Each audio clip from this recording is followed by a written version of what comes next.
بسم الله الرحمن الرحيم الحمد لله رب العالمين والصلاة والسلام على نبينا محمد وعلى آله وأصحابه ومن تبعهم بإحسان إلى يوم الدين ما بعد. السلام عليكم ورحمة الله وبركاته.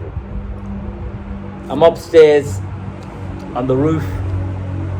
Brilliant weather, walillahi alhamd, and scorching as well. Got my water. Bismillah. So I have to stay hydrated. Well, my regular interactions with Pseudo-Salafis has now entered into its third year, subhanAllah. And each particular period or stage, there's a new box head that comes to the fray and wants to save the day and refute Brother Haji, which is fine. It's no big deal. But recently, there's a pseudo-intellectual or a box-headed Salafi by the name of, well, again, we don't know his name. He goes by Abdul Rahman, calls himself Knowledge North, and all we know of him is a logo and a northern accent. Now, this individual cannot stop his inconsistencies, and it's not just him, by the way. I will show you later on in the video that they cannot keep to a narrative which is consistent, and this is why it's called Pseudo-Salafis, or the inconsistency of the Pseudo-Salafis, or the inconsistent Pseudo-Salafis. I can't remember the title now. Pseudo-Salafis are so inconsistent, it's shocking. And what we're going to show you, as I said, I'm going to briefly touch on this particular issue, but the bulk of the video will be refuting Knowledge North, a bulk of it. So let's get to the main part first, that Salafis have different strands and different spectrums. So you got the Halabites, you got the Khadijites, meaning the Madakhila, you've got the Hajurites, you even got a split within the Madakhila now, so you got Muhammad bin Hadi, and then you've got obviously, show me your mawqif, what's your mawqif on Muhammad bin Hadi, and then obviously they got the split. So there also is tafarruq. So now what we're going to do is first, we're going to present clips from Abdurrahman Hassan, Shamsi, Abu Khadija, and then we're going to go on to Knowledge North, if you want to know who is that northerner who speaks as if, bloody hell, he puts you to sleep, doesn't he? By the way, so let's present the video first. I dare them. Bring me one person who gave bay'ah and done khuruj. From the companions. So number one, he challenged us. He said, bring me one Sahaba or one Sahabi that gave bay'ah and did khuruj. The foundations are weak as it is. So once we clear that, everything else will be easy. Debunk his main argument. And then when we deal with the other parts, it will just fall so easily. I'm going to embarrass you, son. Honestly, what I've always stressed, any super Salafi, never ever trust them when it comes to references. They belittle the scholars. They go against the scholars if he counters their plastic methodology. And you'll see later on the arrogance of this individual as well. Let's carry on. So Abdurrahman Hassan's stance is that no companions did khuruj. And that's the stance of Dawman and the Halabites, I think. That, no, they did not do khuruj at all. And he's made a challenge, give me one companion that gave bay'ah did khuruj. Don't worry, the video, as we go on, we'll get to that. So, that's number one. So, they believe that no companions did khuruj. Okay, no companions did khuruj. Now we've got Shamsi and his likes, okay, who confirm that the Sahaba radhiyallahu anhum did khuruj, but they made a mistake. Okay, so they made a mistake, and that the ijma'a came later. And don't worry, later on in the video we'll show you that the ijma'a is speculative and based on assumption, and it's not a binding ijma'a. We're going to get to that in the video. So let's play Shamsi. As Ibn Taymiyyah mentioned, scholars mentioned, some Sahaba that did rebel before because the ahadith was not widespread and the books of aqaid was not written yet. And they had ijtihad. May Allah please with them all. And Allah taught us how to deal with their mistakes. Okay, but we follow the ahadith of Nabi alayhi salatu wassalam. I forgot to add that he also said that the books of Aqaid wasn't written yet. That's why the matter wasn't clear. But he confirms the Sahaba that did rebel, and they had ijtihad, and we deal with their mistakes. So Abdurrahman Hassan, Sahaba radhiyallahu anhu did not rebel. Husayn radhiyallahu anhu did not rebel because they didn't give bay'ah. Shamsi, the Sahaba that did rebel, so he's opposing Abdurrahman Hassan in this. And we obviously had ijtihad, and the books of Aqaid wasn't written yet. So obviously the Atba Tabi'un had to affirm the creed, and unfortunately the books of creed, Sahaba radhiyallahu anhum, unfortunately were in the wrong era. They needed the books of creed. SubhanAllah. Yeah, go figure, right? So, and also now we got Abu Khadija. Okay, Abu Khadija. Now let's see what he says. by reaching for the erroneous ijtihadat, by reaching for the erroneous positions of some of the Salaf. So it is true that some of the early Salaf rose up against the tyranny of a ruler. And when one ponders over their rising up, few of them, this was first and foremost that one must understand. This was before the ijma and the consensus was established. Because there was something of trying to seek the truth. How do you deal with the tyrannical ruler? So some of them, the hadith missed them. Or that they had some interpretations and some ta'wil of some hadith of Allah's Messenger sallallahu alayhi wasallam. And others of them saw that those hadith of Allah's Messenger sallallahu alayhi wasallam that forbid rising up against the ruler meant that you do not rise up against the just ruler. But as for the ruler that is a tyrant, then these hadith don't apply to them. Some of them, they thought that. But whatever they thought, it was erroneous. So in the beginning, when the fitan they began, there was some misunderstanding among a small number of the virtuous ones. And the Sahaba and the Imams of the Tabi'een, those narrations they reached from Allah's Messenger, that you'll find in Bukhari and Muslim and Abu Dawood and At-Tirmidhi and Ibn Majah and An-Nasa'i and the Mu'atta of Malik and the Musnad of Ahmad and the Musannaf of Ibn Abi Shaybah, that when you go to those books, you find those narrations of Allah's Messenger sallallahu alayhi wasallam. But remember that these books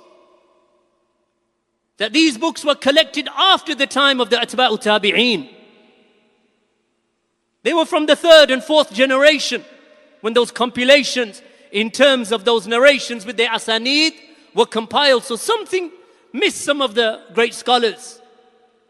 And others that reached them, they had some ta'wil, that they interpreted them in a manner that they thought that was best. Yeah, Abu Khadija now. So Abu Khadija and Shamsi, obviously the Madakhila, they got their own stance. Abdurrahman Hassan has his own stance, which is that the Sahaba radhiyallahu anhu did not get better. So you see, they're inconsistent, right? Now Knowledge North has not absolute joke. His argument is different. His argument is this, and as you see, he's going to also slander and dishonor the companions according to his own criteria and definition. So it's just, honestly, it's an absolute nightmare for these Salafis. How could, honestly, anyone that ascribes to this pseudo-Salafi rubbish, I don't know how they keep their sanity. I don't, honestly, I would lose my mind within the first day. Slander is a spectrum.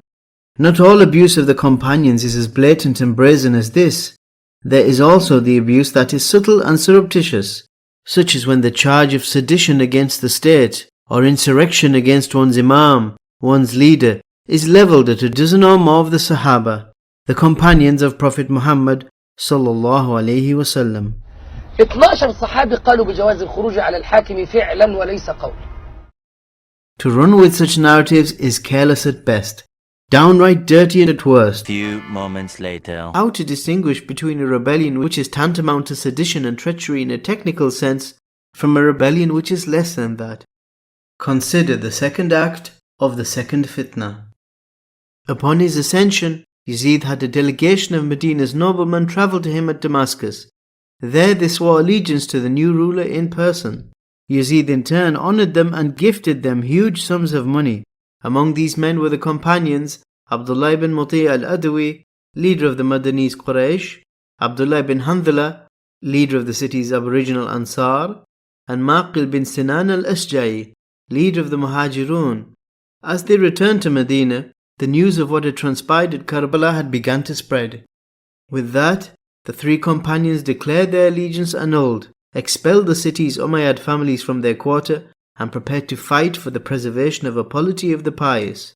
At least, that's how they saw it. And yes, this was Khuruj.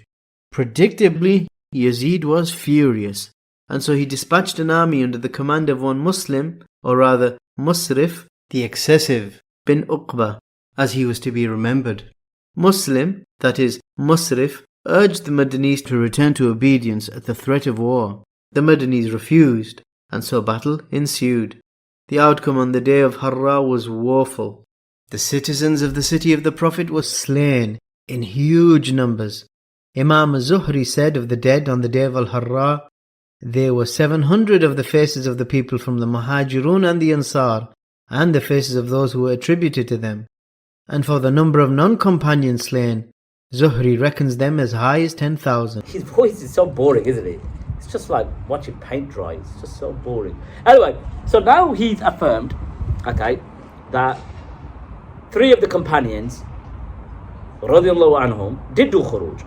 So now I'd like to ask him, okay, have you now slandered the companions? You admitted that's slander, and downright dirty at its worst. So now have you slandered the companions? Because you've now accepted that they have rebelled against the state. Now, when we talk about the Battle of Harrah, right, I've done a video on it. So as you can see on screen, there's the thumbnail. And if you want to click the card, it'll take you to the video. It's a 26 minute video going into detail. This box set would only give you a certain narrative, and even then he'll distort it as well. So go watch that, which gives you the detail of the Battle of Harrah from many sources, and that will obviously highlight and that will make it clearer for you. Now, if it's slander to mention, which is an historical fact, no one can change it, that the companions, radiallahu anhum, 12 of them and if not more, rebelled against their rulers, this bay'ah premise, you can't even bring one, mate. You can't even bring one. But we'll get to that later. We'll ask you a few questions. So, once again, it's not even surprising to me that you contradict yourself. So, in the video, Hussein radiallahu anhu and his partisans, you mentioned that it's slander and downright dirty at its worst. The next video after, which is called Horrors of the Haramain, right? Horrors of the Haramain, or by the Haramain, sorry. You said 3 of the companions did khuruj, which is sedation against the state. So you stand with the companions. Another side issue that I'm going to address now regarding Abdullah bin Zubair radiallahu anhuma, regarding his khuruj. He again said that, oh, you know what, Abdullah bin Zubair did not do khuruj. I've done a full video on it as well. So as you can see on screen, this was a response to Dawah Man. This is about a 40-50 minute video going into the khuruj of Abdullah bin Zubair. Go watch that, the card's there, click it, because this individual doesn't realize that I've already addressed this topic, right? I've already addressed this topic. I've got a tortoise right next to me. I don't like picking it up there. You can see on screen, we've got the book Usul al-Ghaba by Ibn al-Athir. Now, Ibn al-Athir is a known historian, as you know. And in this book, which is about the biographies of the companion, he is now discussing about the Battle of Harrah. وَقُتِلَ عَبْدُ اللَّهِ يَوْمُ الْحَرَّةِ, that Abdullah bin Handala was killed on the day of Harrah. في ذي الحجة, in the month of ذي الحجة, in the year 63, and the people of Sham killed him. So he mentions وكان السبب وقعة الحرة أنه وفده وغيره من أهل المدينة إلى يزيد بن معاوية, that he went with a delegation, okay, he went with a delegation, and other than him, from Medina to Yazid bin Muawiyah. Then it mentions فرجعوا إلى المدينة وخلعوا يزيد, that they returned back to Medina after coming back from Syria, and when they returned to Medina, they removed it. So what did they do after? They gave the pledge of allegiance to Abdullah bin Zubair in the lifetime of Yazid. So Yazid bin Muawiyah was the Khalif, right? When Abdullah bin Muti' and Abdullah bin Handala, when they removed Yazid, meaning they removed their hand from Yazid, they gave the bay'ah to Abdullah bin Zubair in the lifetime of Yazid. So when they gave the pledge to Abdullah bin Zubair, does he now fall under the hadith that if you're under one ruler and someone comes while you're united, and someone comes to disunite you, kill him, whoever it may be, ka'ina man kan, okay, ka'ina man kan. Now, come back to me now. I'm going to put the iPad here. Let's have a sip of water, bismillah. Now what I'm going to do is play the clip of Sheikh Mahmoud Sha'ban, may Allah hasten his release. And this distorter tried to manipulate the video by just adding a few clips. He didn't present the part where Mahmoud Sha'ban, when he mentioned the 12 companions, because the 12 companions did rebel, and he said that was slander. But then in the next video, he confirmed Abdullah bin Muti', Abdullah bin Handala, they rebelled. But Mahmoud Sha'ban only focuses on Abdullah bin Muti' because he's more of the known companion that's been a Qurayshi. Why is it that you left that part out? And what's worse is you admit it, but you try to say slander, accuse me of slander, accuse Brother Hijab of slander, and Mahmoud Sha'ban, Sheikh Mahmoud Sha'ban of slander, when Mahmoud Sha'ban confirms Abdullah bin Muti' did khuruj in that clip, and you admit it as well. So did you slander him as well, as according to your own standard? هناك فصيل كبير منهم 12 صحابي يرون جواز الخروج على الحاكم الظالم. هذه مسألة علمية دقيقة جدا. بعض الناس دلس وبدع وفسق الأشياء بسبب قضية الخروج على الحاكم، ودلسوا على الناس، وللأسف طلبة العلم لا يقرؤون إلا قولا واحدا. نعم، الرأي الذي لا يبيح الخروج على الحاكم الظالم هو رأي الغالبية ورأي الجمهور، لكنه ليس إجماعا. هذا الفصيل الذي أجاز منهم 12 صحابي ينتقد بهم الإجماع، فلا إجماع في المسألة. وإن قالوا إن النووي ذكر الإجماع على عدم جواز الخروج على الحاكم الظالم، نقول انتقض نقل النووي الإجماع بنقل الطبري الخلاف، وبنقل الجصاص الخلاف، وبنقل ابن مفلح الخلاف. نعم. ابن جرير الطبري متوفى 310 نهاية القرن الثالث وبداية القرن الرابع. 12 صحابي قالوا بجواز الخروج على الحاكم فعلا وليس قولا. أولهم الحسين حفيد النبي صلى الله عليه وسلم في السنة 61 خرج على الحاكم الظالم بعد 5 سنين أو 4 سنين من وفاته. الصحابي سليمان بن صرد رحل إلى آل العراق وقال دم الحسين في رقبتكم، ومع 4000 خرج على الحاكم الظالم وقتل هو من معه. عبد الله بن الزبير صحابي له مكانة عالية عند الصحابة خرج على الحاكم وقتل وصلب في النهاية. ابن مطيع آل المدينة أزالوا والي الحاكم الظالم وولوا ابن مطيع، وقد 4 من الصحابة. جيش سليمان بن صرد كان فيه 8 من شباب الصحابة، المجموع 12 صحابيا رأوا جواز الخروج على الحاكم الظالم. نقول للأمانة الراجح عدم جواز الخروج هو رأي الجمهور، لكن لا ندعي أنه إجماع، لأن هذا العدد ينتقض به الإجماع. بعد ذلك الإمام زيد حفيد النبي صلى الله عليه وسلم خرج، وكان معه أبو حنيفة يعينه ويؤزه. فهناك من أهل العلم من التابعين ومن الصحابة ومن السلف رأوا ذلك جائزا، وعندهم رأي في هذا ينتقض به الإجماع، فلا إجماع في المسألة، فلا نبدع ولا نفسق. Mahmoud Sha'ban, may Allah hasten his release, mentions 12 companions, backs it up, which is an historical fact, which is a mainstream Sunni view, and he mentions the companion Abdullah bin Muti'. Abdullah bin Muti' rebelled. You said it was slander. Slander is a spectrum. Not all abuse of the companions is as blatant and brazen as this.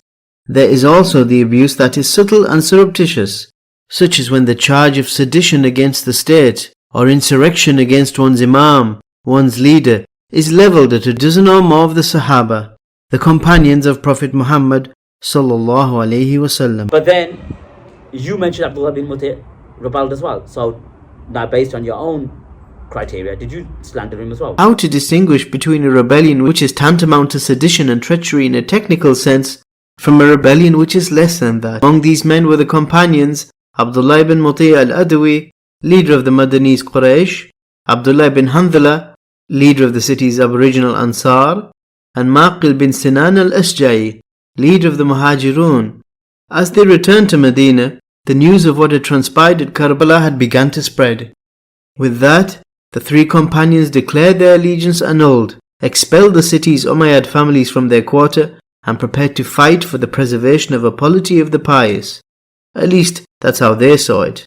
And yes, this was khuruj. So he accepts that the handful of companions rebelled. With all jokes aside, what I can't understand, if you have a position, every single subscriber to this neo-Salafi rubbish should follow the same narrative, right? Or position.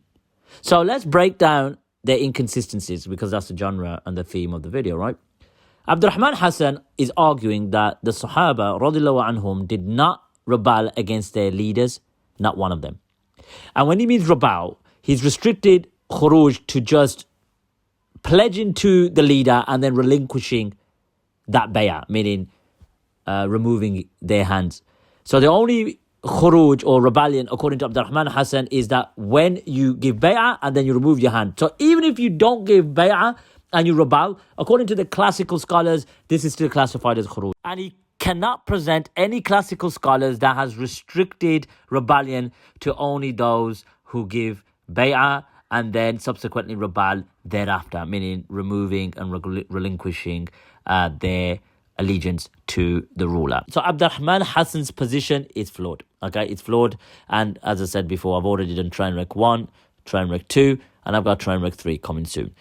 Shamsi and Abu Khadija, the Madkhalites, they have accepted that the Sahaba radiallahu anhum rebelled, meaning Hussein radiallahu anhu rebelled, Abdullah bin Zubair rebelled, Abdullah bin Muti' rebelled, and all the companions that actually rebelled against their tyrannical rulers, they accept that. But they argued that it was their ijtihad. Now that's sort of what I say as well, right? That it's ijtihad across the board.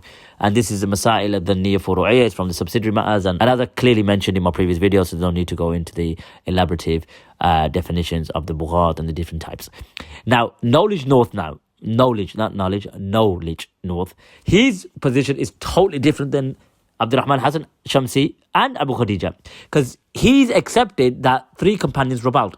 Even though he contradicts himself by saying it's slander and it's, dirty at its worst. But then later on, he confirms khuruj of Abdullah bin Muti', Abdullah bin Handala, and Ma'akil bin Sinan al-Ashja'i. So he confirms these 3 companions rebelled. Abdurrahman Hassan doesn't believe that they rebelled. He don't believe any companions rebelled, whereas he does. But he agrees with Abdurrahman Hassan that Hussein radiallahu anhu did not do khuruj. But we've already debunked him in previous videos. As you can see the card, go watch it. And you can see the amount of evidence is proven from 11 or even 12 scholars confirming that Hussein radiallahu anhu rebelled. So there you have it. Inconsistencies at its finest. Super Salafism is a plastic methodology. Don't get fooled by the regular chants and slogans that they use. They are in essence plastic diluted najdis. That's what they are. Now as you can see on screen, I'm just giving you Exhibit A of Ibn Abdul Barr, who confirms the rebellion of Ibn Zubair and Hussein radiallahu anhu, and thereafter he confirms the rebellion of Al-Harrah. So Knowledge North, did Ibn Abdul Barr and other scholars, I've done it plenty of times before, but I'm just using this as an Exhibit A, that Hussein radiallahu anhu did not do khuruj according to you. Abdullah bin Zubair did not do khuruj according to you. And you believe that the people of Harrah or those participants of Harrah did khuruj. So why is it that Ibn Abdul Barr is putting them all together? And those who rebel against Hajjaj as well. Why is this all together? So are you arguing that Ibn Abdul Barr didn't know what he was talking about by including Hussein radiallahu anhu and Abdullah bin Zubair? And even all the other scholars have done it as well. Ibn Aqil, Ibn Jawzi, Ibn Imad, Al-Mardawi adds it. What's it called? We've got Al-Qurtubi mentions it. We've got Al-Ubbi, he mentions it. We've got Ibn Hazm, he mentions it. We could carry on and on and on, right? We got, what's it called, Khatib al-Sharbini. And what more? And I am present Khatib al-Sharbini in your response, but I'm going to do it in another video. So my response to the Pseudo-Salafis, honestly, it's just eye-opening, isn't it? Eye-opening. And they cannot accept that the bubble has now burst. And people are seeing them for the frauds they are. As I mentioned before, whenever they mention Hussein radiallahu anhu and Ibn Zubair, they mention Al-Harrah. They put it together. You're playing with the text. You are distorting the text. Now, getting back to Al-Harrah. What did the Salaf, or how did the Salaf view? Yes, it was a fitna, no doubt about it. Of course, it's not an example. But what we're showing you is that it's a matter that they, based on their ijtihad, the same way Hussein radiallahu anhu did ijtihad, the same way Abdullah bin Zubair did ijtihad, and the companions after, and anyone after them. As you can see on screen, we've got the book Kitab al-Ilal by Imam Ahmad. He mentions that Abu Bakr bin Ayyash said that the ulama of his time, meaning the Salaf, used to narrate that there was no rebel that rebelled, okay? There was no rebel that rebelled that was better than the people of Jamajim wal Harrah, okay? Now Jamajim were the ones that rebelled against Hajjaj bin Yusuf. Obviously, you've got Sa'id bin Jubair, Sha'bi, Tawus, Ibrahim al-Naka'i, and all of them. And then Wal Harrah, meaning 3 or 4 of the companions, and many of the children of the companions. And obviously, we'll get to that in another video. So they were classed as the best. Now, we're not calling for a Waqa'atul Harrah, like that's an example for the Muslims. No. But what we're saying is that if there was a setting stone, that there was a ijma' from the companions that you are not allowed to do khuruj at all costs. They assessed based on their capabilities. First the dhulm, the oppression, obviously, and then their capabilities, and whether they've got the means. Shawka, quwwa, mani'a. They assess everything. Okay, their assessment was faulty. Okay, they didn't have the capabilities. خلاص. It's المسائل ظنية فروعية اجتهادية. As simple as it gets. He rewrites history. He's an absolute ignoramus. And as I said, I don't blame him hiding behind a keyboard and hiding behind a logo. Because at the end of the day, imagine if he had to come out in public and had to deal with this. And you're not brave enough, mate. You're not brave enough, son. Okay? So, I could have made this video even more lengthier, to be honest. But don't worry, I haven't finished just yet with you. Look, the more you bark, the more you howl, the more information you give me. You want to distort, you want to interpolate. But in Allah subhanahu wa ta'ala, I'm going to let you get away with it. And this is a slap across your face, a virtual slap. But ultimately, you are stubborn. He must be, somewhat of mature age, probably in his, early 40s, probably late 40s.